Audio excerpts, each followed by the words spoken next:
Le réveil prendra un autre tournant quand l'Africain deviendra silencieux. Ça, c'est une phrase qui résonne dans mon cœur. La force du silence.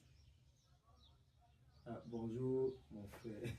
Bonjour, Omba. La force du silence. La force du silence. En fait, j'ai un peu pensé le processus de réveil d'un individu comment. C'est qu'au début, l'individu ne sait pas qu'il vit dans une injustice. Il vit tout simplement. Après, il commence à réaliser qu'il vit dans une injustice. Sa réaction, c'est qu'il se révolte. Donc, c'est ça qui donne ceux qui n'aiment pas les Blancs, ceux qui sont dans l'évangélisation pour convaincre les autres. En tout cas, le fait d'être révolté, généralement, te met dans l'agitation. Mais ça, c'est toujours une étape où tu es manipulable. Parce que tant que tes émotions te dominent, tu es manipulable. Après arrive l'étape du silence. L'étape du silence, c'est l'étape de la stratégie. Quand tu comprends que tu ne vas pas résoudre les choses par la force, tu te calmes et tu commences à réfléchir sur des solutions plus profondes. C'est pour ça que je dis que le réveil prendra une autre tournure quand l'Africain deviendra silencieux. Pour le moment, je sens les Africains très bavards et très agités.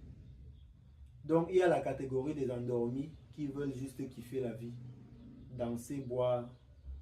Il y a la catégorie des passionnés, des militants qui sont déjà conscients des injustices, mais qui pensent que par leur propre force, ils peuvent changer les choses.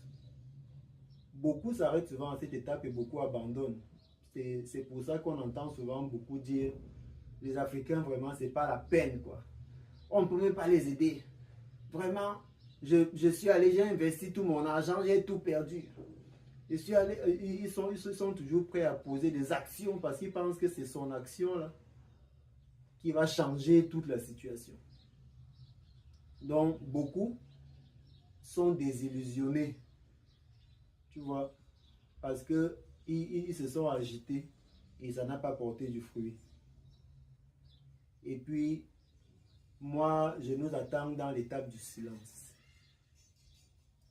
Dans l'étape de stratégie à long terme, où toi et moi, nous pouvons commencer à poser une stratégie et on prévoit les fruits dans 500 ans.